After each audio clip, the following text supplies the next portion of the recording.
Hi guys, and welcome! I am Enigmius, and this is Ultimate Feed the Beast Reloaded Episode 5.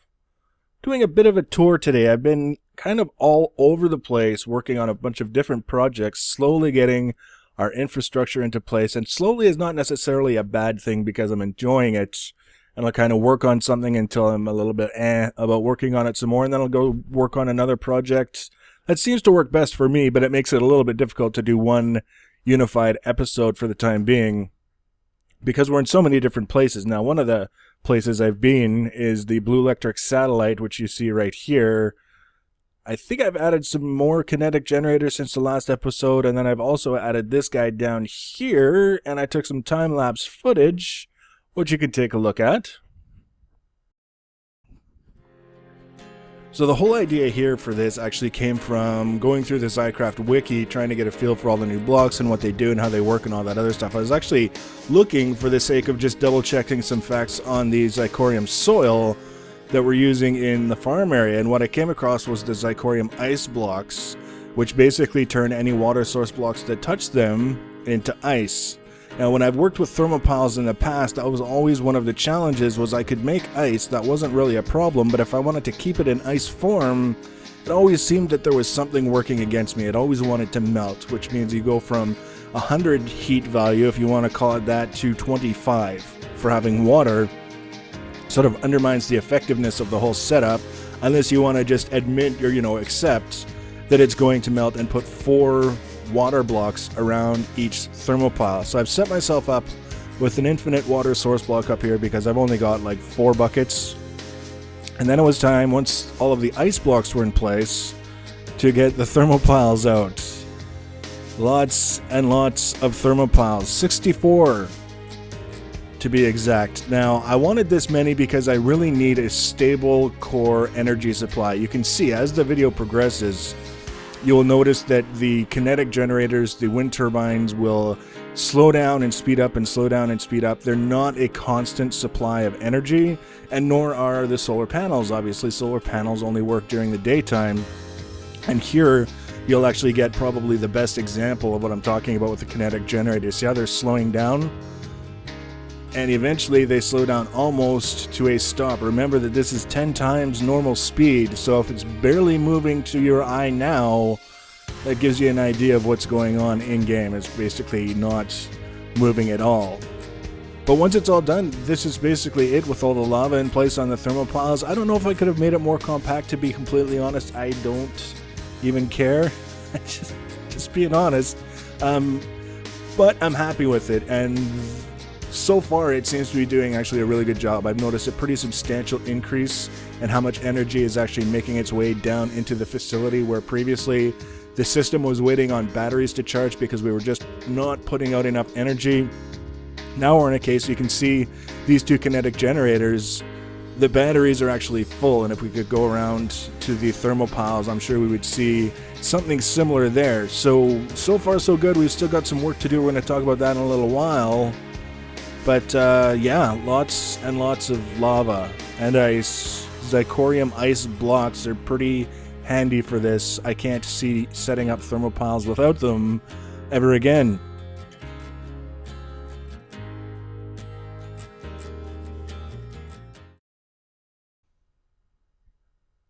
So with that done, I'm completely out of nickelite. I need to add, if I had to guess, I would say 3 or 4 more kinetic generators for it to run the full length and stop about here. And then a ton of solar panels to add more panels out the sides, as well as some aesthetic details so that it actually does look like a satellite hovering way above the mountain. And I think it'll actually look really cool when it's done. I'm looking forward to kind of getting it done, but primarily it's also extremely functional. Like, the amount of blulectricity I'm generating is far beyond anything that I've generated in any other world or with any other version of Red Power. So hopefully I can find enough nickelite to finish it off, otherwise we're in trouble. I also need to make a ton of the little rechargeable batteries so that we can get the power. Right now we're not cycling enough batteries, so you can see these are full. And on the other side, you can see as well that these are full. And the only reason why they're full is not because I'm not able to consume the power right now. It's because I don't have enough batteries to cycle in and grab the energy in those. So nickelite and lots of it. So our other project, the other main project, was our farm. Our automated tree farm. And I did some time lapse. I'll let you take a look at that now. Now, as projects go, this one's a little bit different from me. It's been so long since I've done any kind of real farming of any kind. But you can see here, we're just getting set up with a little test corner. I want to mess around with the zirconium soil and get a feel for how it works. So the first thing I have to do is actually dig down 4 blocks, because all I could find any information was that stacking it increases its benefits. And I've got 4 stacks of zirconium soil. So each little row here is 16 wide and 4 deep. We got a total of 4 rows, and there we go. Now, as with the other rail, I want to make sure that creepers can't blow up all of my rail network. I don't necessarily mind so much if they blow up the tracks, because I've got plenty of those courtesy of my abandoned mine shaft adventures. But having to go through and repair the landscape after a creeper has left a crater in it just isn't cool. So you notice, very important here, that I'm planting my own saplings here because I just kind of wanted to get them into place while I was working on getting the cart set up, just to see how quickly these guys would grow. And we already got 1 tree. Doesn't say a whole lot. To be completely honest, when I've done rubber tree farms in the past, I've have it where I plant, like, say 20 to 30 saplings, and by the time I'm done, I turn around and 2 or 3 trees are there. So I'm not saying it doesn't work. I'm just saying we got 1 tree almost immediately, but that doesn't necessarily mean anything. So the next step, obviously, was to get the cart together. Now, I'm having a little bit of difficulty sometimes finding accurate information about these various different mods because it's not centralized. There's nobody really boasting a complete centralized archive. There's no robust wiki. There are people working on it, and I'm not trying to take anything away from them, but sometimes you just kind of have to go with what you've got. And as far as this cart goes, when I'm putting it together, I just decided that I'm going to pretend that I'm not using zirconium soil at all. I'm going to build it as though I was making any other cart to farm trees. And a little bit of a hint, a spoiler warning, it was a smart idea to do that. So you see, I'm using my standard coal engine because the way it's set up, even if it is daytime, if this thing is running around under trees, it's not going to benefit from solar energy. I do plan on trying solar motors, solar engines with an upcoming cart, but for now we're doing the coal, the good standby coal engine. And what I've found is it's really a good idea to set things up once you've got the basics in place. Get them in the assembler and just leave them there, because then you can see on the cart itself as it rotates in that little view where you've got room to add other things. It beats the hell out of making something and then going to add it to the cart and it tells you that it won't fit because it's conflicting with another item that you've got in there that you really want, or something like that, which can often be avoided if you can just see the cart and see, okay, there's something coming off the front, so that's not going to work, or I've already got something coming out the top, so a top chest isn't going to work. And then it's just a matter of making a lot of these little wooden panels, and I mean a lot of these little wooden panels, so that I can make storage chests. Because the big thing for me with a system like this is until I get loading and unloading sorted out, I want to be absolutely sure that this thing isn't going to be getting loaded up with whatever it happens to be harvesting every 20 minutes. Like, that would just be the opposite of what I'm trying to achieve here. I want something that's low, as in very low, to no maintenance, so that I can set it up, I can go do other things, and when I come back, oh hey, look, there's wood there for me, and there's saplings for me, so I can make more zirconium soil, if that's what I happen to want to do, which I probably will be doing at some point in the future.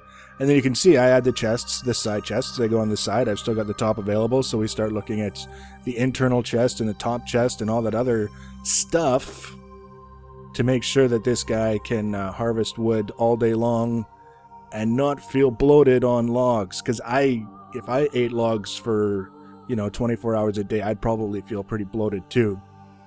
So there we've got the top chest. We've got I don't even know how those saws are supposed to work. I know it's just you know, a representation.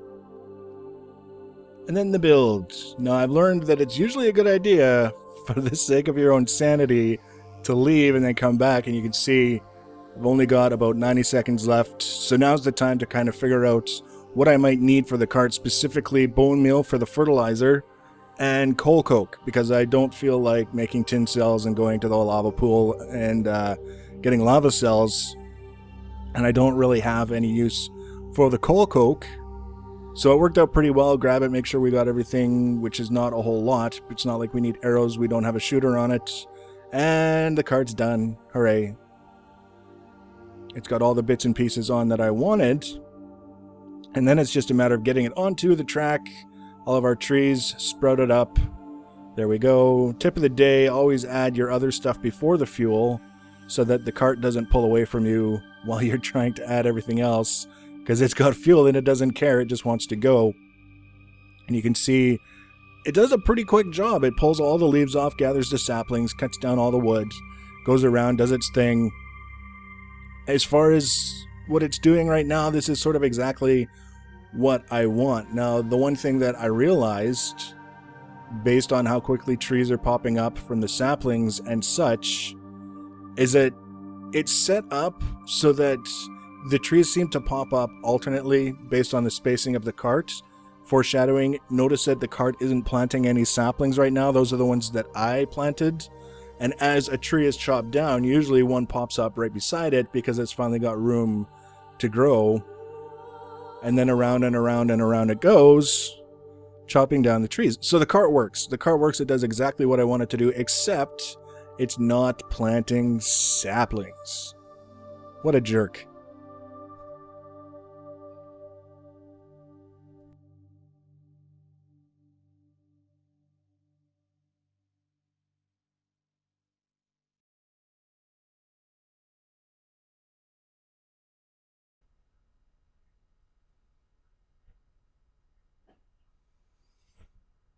So once it was all done, we got the zycordite, something soil in. We got our cart in.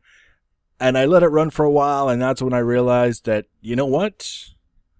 The cart doesn't recognize the Zycraft blocks as a valid place to plant saplings, which is not necessarily a bad thing. I'm sure I could have found it in a wiki or a forum post somewhere, but it was a small-scale test that revealed this to us. It didn't get time-consuming or costly. I can always replace this area here with wheat instead of trees. I can move the cart. I can keep the cart here and just pull out all the blocks. It doesn't really matter. I mean, I've got lots and lots of options to correct it, and I'll be working on that over time. I think I'm going to set aside any more updates on the farm until it's all complete, because otherwise it's just going to be this little nagging bit that bugs me and probably you as well. So we're not going to touch it until it's done, which is going to be a little while because we've got all this stuff going on.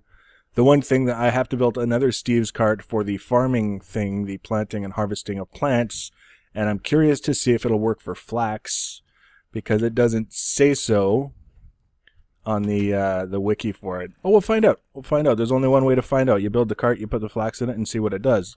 There's one other thing I want to show you. This is our prototyping area under construction.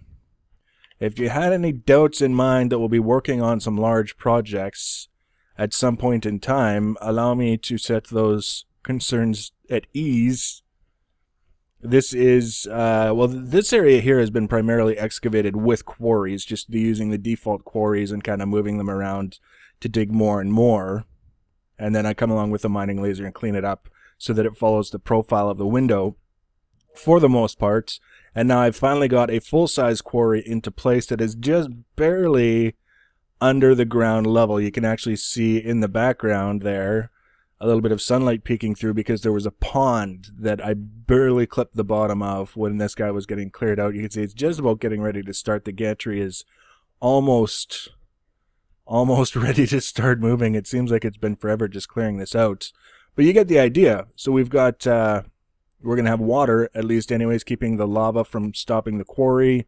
And once it's done here, then I'll continue to move it around, keeping it under the landscape so that we get a lot of space within our facility without gutting the visual aspect when you're outside doing whatever it is you happen to be doing outside. So that's where we're at. That's what I've been working on, a little bit of everything. So next up will be, my focus right now is completing the Blulectriciy satellite, just getting that done, getting it out of the way. It's already, with the thermopiles, generating a lot more Blulectricity, which I'm using to charge the redstone energy cells that are driving the quarry. There we go with the gantry. Finally, we're going to get some mining done. But more is necessary because we've got processing machines. I would like to keep this thing going constantly, which means I need to be refilling a redstone energy cell as quickly as the quarry can empty one.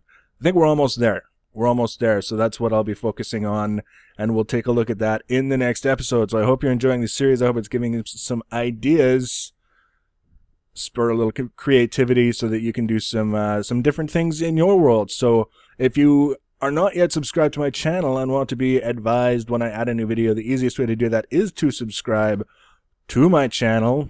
Thanks for watching, guys, and we'll see you next time.